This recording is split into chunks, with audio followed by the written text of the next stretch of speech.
నమస్కారం తెలంగాణ జాగృతి జనం బాటలో భాగంగా ఆదిలాబాద్ జిల్లా పత్తి మార్కెట్ కి రావడం జరిగింది। ప్రధానంగా రాష్ట్రమంతా కూడా వానలు పడుతున్నటువంటి సందర్భంలో పత్తి రైతుకి అత్యధిక నష్టం జరుగుతా ఉన్నది। ఎందుకంటే పత్తి తొందరగా వాతావరణంలో ఉన్నటువంటి తేమను పీల్చుకుంటది కాబట్టి మరి వచ్చేటటువంటి మొంతా తుఫాన్ ఏదైతే ఉందో దాని వల్ల పత్తి రైతులు చాలా ఇబ్బంది పడుతున్నారు। రాష్ట్రవ్యాప్తంగా పత్తి ఎక్కడ వండినా సరే అది మహబూబ్ నగర్ కావచ్చు, వరంగల్ కావచ్చు, ఖమ్మం కావచ్చు, ఆదిలాబాద్ కావచ్చు, కొంత నిజామాబాద్ కావచ్చు, నిర్మల్ కావచ్చు, ఈ అన్ని చోట్ల ఎక్కడ పత్తి వండినా సరే అక్కడ పత్తి రైతు ఇవాళ ప్రాణాలు గుప్పెట్లో పెట్టుకొని బతుకుతున్న పరిస్థితి। కష్టపడి వచ్చినటువంటి పత్తిని మార్కెట్కి తీసుకొని వస్తే ఇక్కడ మరి చాలా దారుణంగా 12% తేమ ఉంటే తప్ప తీసుకోమని అంటా ఉన్నారు కాటన్ కార్పొరేషన్ ఆఫ్ ఇండియా వాళ్ళు। మరి కాటన్ కార్పొరేషన్ ఆఫ్ ఇండియా వాళ్ళకి మొంతా తుఫాన్ వచ్చిన విషయం తెలియదా? వానలు పడుతున్న విషయం తెలియదా? ఇక్కడ బీజేపీ ఎంపీ ఉన్నారు, ఇక్కడ బీజేపీ ఎమ్మెల్యే ఉన్నాడు। మరి కనీసం పత్తి మార్కెట్కు రాకముందు మరి మీ యొక్క కేంద్ర ప్రభుత్వంలో ఉన్న మంత్రులకు కాటన్ కార్పొరేషన్ ఆఫ్ ఇండియాకు ఉత్తరాలు రాయాలన్నటువంటి కనీస జ్ఞానం ఇక్కడ ఉన్నటువంటి ఎమ్మెల్యేలకు ఎంపీలకు లేకపోతే చాలా దారుణం। వాళ్ళు రాయకుండా తమాషా చూస్తురియాల। కలెక్టర్ గారికి మాట్లాడితే నేనేం చేయలేను, మీరు అక్కడ కాటన్ ఇండస్ట్రీకి మాట్లాడుండ్రి, మీరు టెక్స్టైల్ మంత్రికి మాట్లాడుండ్రి కేంద్రంలో అని చెప్పి కలెక్టర్ గారు మాట్లాడుతున్నారు। ఇంకొంచెం గట్టిగా మరి మార్కెట్ బంద్ పెట్టవయ్యా, రేపో ఎల్లుండో 12 నుండి 20% తేమ వచ్చినాక రైతులు అమ్ముకుంటారంటే మీరు రాష్ట్ర ప్రభుత్వానికి మాట్లాడండి అంటారు। మరి కలెక్టర్ ఇట్లా మాట్లాడతారు, ఎంపీ మాట్లాడరు, బీజేపీ ఎమ్మెల్యే ఉన్నాడు ఆయన మాట్లాడాడు, మరి ప్రతిపక్షంలో ఉన్న బీఆర్ఎస్ వాళ్ళు మాట్లాడాలి, జాగృతి లాంటి మేం మాట్లాడాలి। రైతు పక్షాన రైతులు ఓటేస్తేనే కదా ఇవాళ మీరు వచ్చిండ్రు, రైతు డిక్లరేషన్ అని వరంగల్లో చెప్తేనే కదా మీరు వచ్చిండ్రు। మేము ఇవాళ కోరేది ఒకటే, డిమాండ్ చేసేది ఒకటే కాంగ్రెస్ ప్రభుత్వాన్ని। ఇక్కడ ఆదిలాబాద్ పత్తి మార్కెట్లో రైతుల గోస చూస్తుంటే కళ్ళకు నీళ్ళు వచ్చే పరిస్థితి ఉన్నది, కడుపు దరకపోయే పరిస్థితి ఉన్నది। ఒక్కొక్క రైతు ఒక్కొక్క వెహికల్కి 50,000 రూపాయల నష్టంతో మా కండ్ల ముందే ప్రైవేట్ వాళ్ళకి అమ్ముకొని వచ్చి ఇస్తూ ఉంటే ఏమి చేయలేక బాధ అవుతా ఉన్నది। నేను కోరేది ఒకటే, సీఎం గారిని, మీరు జూబ్లీ హిల్స్ ఎన్నికల్లో ప్రచారం చేసింది చాలు, ఆ ఒక్క ఎలక్షన్ గెలిచినా ఓడిపోయినా ఏ పార్టీకి వచ్చేది ఏం లేదు, ఏ రైతుకు వచ్చేది ఏం లేదు, కానీ ఆ ఎలక్షన్లు పక్కకు పెట్టి మన రాష్ట్రంలో రైతుల పరిస్థితి ఎట్లుందో దయచేసి సీఎం గారు ఇమ్మీడియట్గా సమీక్ష చేయాలి, తక్షణమే కొనుగోళ్లను ఆపాలి।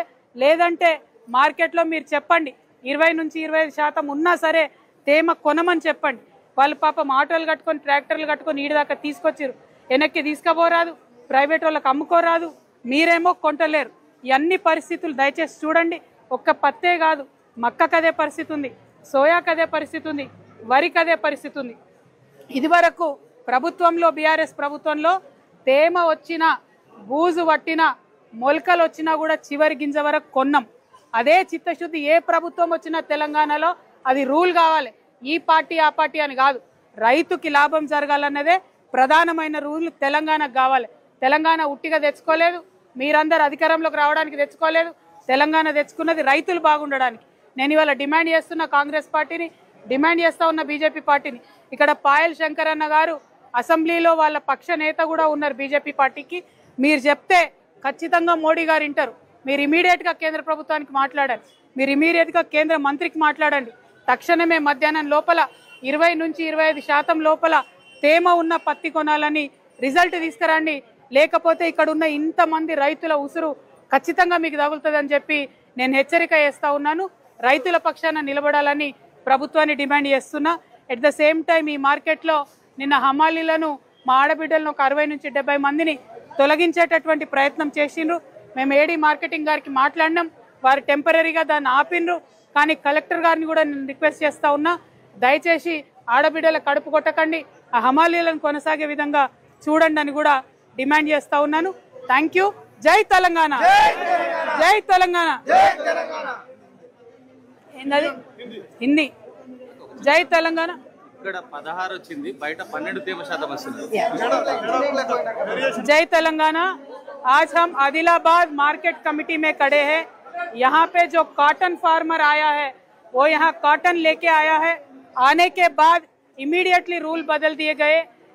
जो 12 क्विंटल 1 एकड़ का खरीदते थे उसको कम करके 7 क्विंटल कर दिया गया है, और जो मॉइस्चर कंटेंट 20 से 25 से पास खरीदना है, क्योंकि यहाँ तूफान आ चुका है। ये हालात देखते हुए भी यहाँ की सरकार, ना तो सेंट्रल गवर्नमेंट ना तो स्टेट गवर्नमेंट, रैयत की जो दिक्कत है उसको पहचान नहीं रही है। तो हम ये डिमांड करते हैं, आप मॉइस्चर कंटेंट बढ़ा के इमीडिएटली कॉटन को खरीदारी करो। कॉटन कॉरपोरेशन ऑफ इंडिया से भी हम डिमांड करते हैं, आप तेलंगाना की तरफ देखो, आंध्रा की तरफ देखो, बहुत ही ज्यादा यहाँ तूफान आया है और कॉटन फार्मर हर जगह रो रहा है। इनके हालात पे आप तरस खाओ और इमीडिएटली 20 to 25% मॉइस्चर कंटेंट तक अलाउ करो। ये हमारी केंद्र सरकार से डिमांड है। Thank you. జై తెలంగాణ.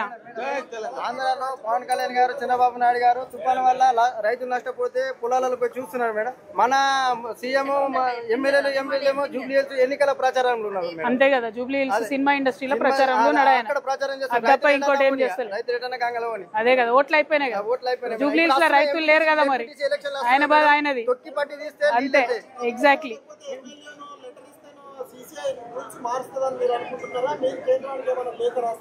ప్రయత్నం చేయాలి కదండి. ఇప్పుడు మేము ఎంపీలుగా ఉన్నప్పుడు మాకు కాళ్ళు అరిగిపోయేంత వరకు కూడా మంత్రుల చుట్టూ తిరిగి, కేంద్ర మంత్రుల చుట్టూ తిరిగి ఎన్నో ఎగ్జామ్షన్స్ తెచ్చుకున్నాం. యూరియా టైంకి తేవడానికి మేము అక్కడ ఎంపీలం నిలబడి కొట్లాడి తెచ్చేది యూరియా టైంకి. ఇలా యూరియా వస్తుందా టైంకి? 8 మంది ఎంపీలు కాంగ్రెస్ వాళ్ళు ఉన్నారు, 8 మంది ఎంపీలు బీజేపీ వాళ్ళు ఉన్నారు. యూరియా టైంకి రాదు. కొనుగోలులో ఎక్కడ కూడా వీళ్ళు కనీసం ఒళ్ళు నొప్పించుకుంటలేరండి. ఒకసారి ఒక్క అడిగి ఇడిదాకా వచ్చిపోవచ్చు కదా, ఒక ఉత్తరం రాయొచ్చు కదా, ఒక ఫోన్ ఎత్తి మాట్లాడొచ్చు కదా. ఇక్కడ ఉన్న ఎమ్మెల్యే గారు బీజేపీ పక్ష నేత, ఆయన ఫోన్ చేసే కేంద్ర మంత్రి మాట్లాడారా? కిషన్ రెడ్డి గారు ఫోన్ చేసే కేంద్ర మంత్రులు మాట్లాడారా? కనీసం ఆలోచన చేస్తలేరు. 2 కేంద్ర మంత్రులు ఉన్నారు. మళ్ళీ ఇదేదో కొత్తది కాదు కదా, ప్రతి సంవత్సరం ఉండేది. ఏ టైంకి పత్తి వస్తుందో తెలుసు, ఏ టైంకి మాయిశ్చర్ వచ్చిందో తెలుసు, ఇప్పుడు తుఫాన్ వచ్చింది తెలుసు. అందుకే నేను రైతుల పక్షాన్ని ఒకటే రిక్వెస్ట్ చేస్తా ఉన్నా, ఇది రాజకీయాలకు సంబంధం లేని అంశము, రైతుల అంశము. దయచేసి ఒళ్ళు నొప్పించుకోండి, రైతుల దగ్గరికి వచ్చి చూడండి, వాళ్ళ కష్టం చూస్తేనన్నా మీ మనసు కరుగుతుందేమో అని నేను భావిస్తా ఉన్నాను. అందుకే ఎమ్మెల్యేలు, ఎంపీలు ఇక్కడికి రావాలని డిమాండ్ చేస్తున్నా. జై తెలంగాణ.